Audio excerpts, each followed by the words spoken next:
Welcome friends, मैं हूं वैभव शर्मा, आपका दोस्त। और इस वीडियो के माध्यम से मैं आपको बताना चाहूँगा एक ऐसे कंसेप्ट के बारे में जो आपको करंट लाइफ इंश्योरेंस प्लान्स के बारे में क्लैरिटी देगा और यह आपकी लाइफ में किस तरह इम्पैक्ट ला सकते हैं या नहीं ला सकते, इसके बारे में बता पाएगा।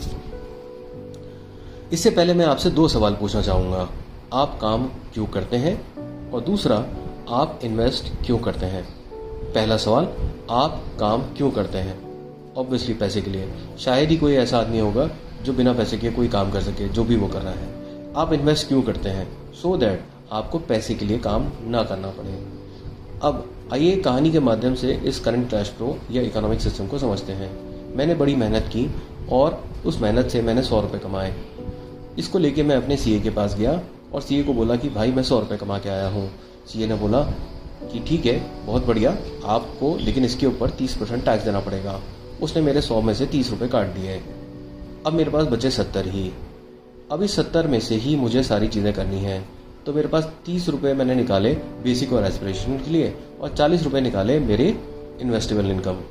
अब इस 40 में से भी 60% मैंने इक्विटी में कंट्रीब्यूट किया, 20% डेट में और 20% लिक्विड में। इसके बाद भी जो रिटर्न आएगा उस पर भी मुझे 10% से 30% का टैक्स देना है। साथ में मैंने बेसिक और एस्पिरेशन के ऊपर भी जो खर्च किया उसके ऊपर भी मुझे जीएसटी देना है। तो इसका मतलब मैं अपने 100 रुपये में से जो मैंने कमाया उसको तो कभी पूरे को यूज़ कर ही नहीं पाऊंगा और मेरे पास सिर्फ डिस्पेंसेबल इनकम 70 ही बचेगी। अब अगर इस सिस्टम को कोई भी चेंज करना चाहे नहीं कर सकता। तो आज हमें क्या करना चाहिए? आज से पहले हम कंफर्टेबल इसलिए थे क्योंकि हमारे पास में पहले हमने जो अपनी इनकम से क्रिएट किया वो एक डिक्लेयर्ड इनकम सोर्स था। और हम पहले कंफर्टेबल इसलिए हुआ करते थे क्योंकि हमारे पास अनडिक्लेयर्ड इनकम सोर्स था। पर आज की तारीख में ये हेडेक है और ये होना भी नहीं चाहिए क्योंकि ये इकोनॉमी को, गवर्नमेंट को और इंडिविजुअल को भी नुकसानदायक है। आज से आने वाले टाइम में भी ये चीज़ एग्जिस्ट नहीं करेगी। तो हमारे पास बचेगा क्या? Declared income source. आज इंश्योरेंस ये माध्यम देता है आपको ताकि आप डिक्लेयर्ड एक सेकंड इनकम कैटेगरी स्टार्ट कर सकें, जिसको हम बोलते हैं डिक्लेयर्ड टैक्स फ्री इनकम।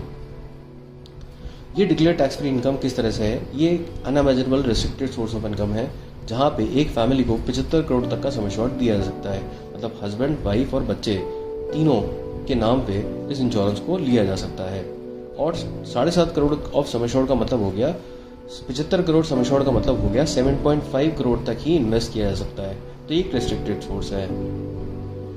अब इस रेस्ट्रिक्टेड सोर्स का उपयोग किस तरह से है कि आने वाले समय में आपको जो भी पैसा यहाँ से मिलेगा वो सारा का सारा टैक्स फ्री है और ये आपकी इनकम होगी, टैक्स फ्री इनकम।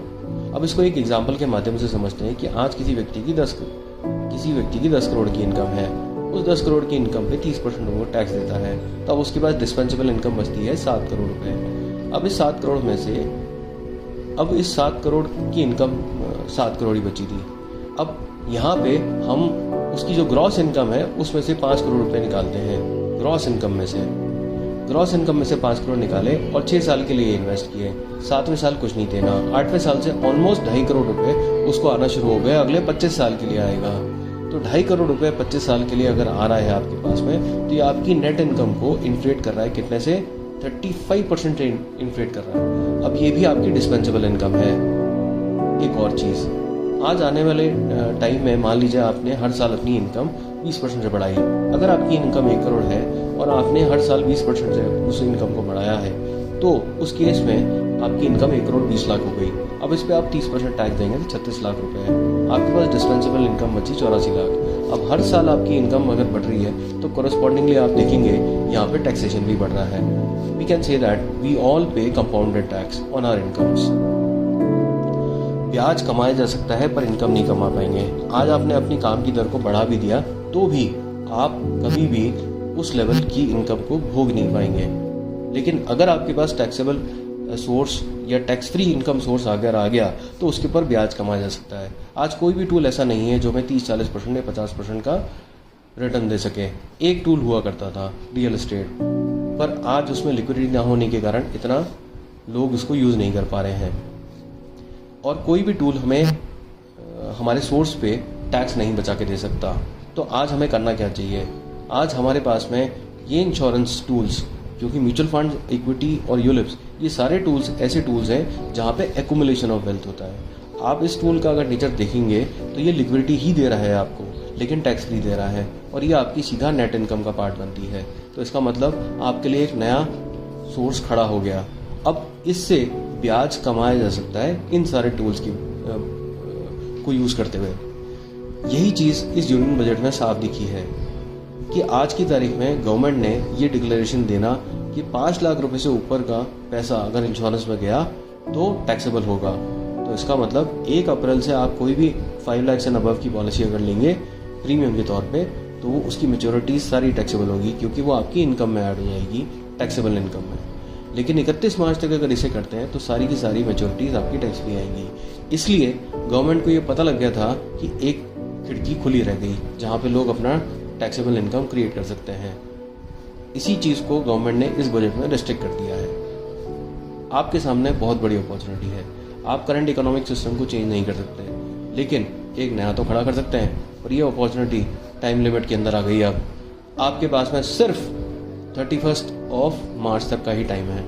साथ में एक और चीज, आपका पैसा कभी पूरे 30 से 40 साल के टेन्योर में डी वैल्यू नहीं होगा, क्योंकि अगर इन्फ्लेशन 6% है और आपका पैसा 8% से ग्रो कर रहा है या 7.5% से ग्रो कर रहा है, तो आपका पैसा पूरे टेन्योर में कभी डी वैल्यू नहीं होगा।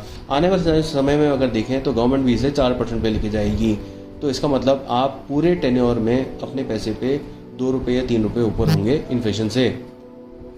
अब इसको एक सैंपल इलस्ट्रेशन के माध्यम से देखते हैं कि आज किसी आदमी ने 5 करोड़ रुपए इन्वेस्ट किए और 6 साल तक के लिए ही किए। 7वें साल उसको कुछ नहीं देना, 8वें साल से 2.5 करोड़ की फिक्स इनकम आना शुरू हो गई उसके पास में, और 30 साल के लिए आ रही है, 25 साल के लिए आ रही है, और एंड में जाके उसको उसकी जो मूल राशि है वो भी वापस मिल गई।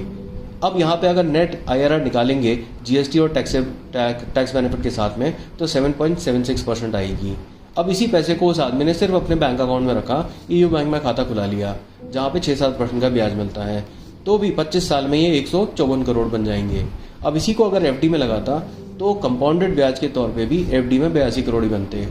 अब यहाँ पे आज अगर हम बात करें इसी पैसे को, जो इंश्योरेंस से मैच्योरिटीज आ रही हैं, उसको अगर किसी ने MF में लगा दिया जहाँ पे 10 से 12% का ब्याज है, तो ये 402 करोड़ बन जाएंगे। तो ब्याज कमाया जा सकता है, लेकिन टैक्स फ्री इनकम नहीं। तो ये टूल्स आपको आज क्या प्रावधान देते हैं? पहली चीज कि आज आपके लिए एक ऐसा माध्यम अवेलेबल है जो आपको declared tax free income source खड़ा करके देगा, क्योंकि अब आपके पास सेकंड इनकम क्रिएट करना बहुत जरूरी है।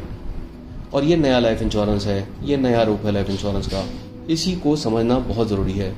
आज आने वाले टाइम में गवर्नमेंट ने एक और चीज क्लियर कर दी है इस बजट से कि आने वाले समय में जितने भी HNI लोग हैं, जितने भी हाई इनकम रेंज लोग हैं, वही सबसे ज़्यादा हाई इम्पैक्ट के अंदर आएंगे, क्योंकि उनकी डिस्पेंसेबल इनकम्स कम हो जाएगी, क्योंकि टैक्सेशन की दर बढ़ेगी।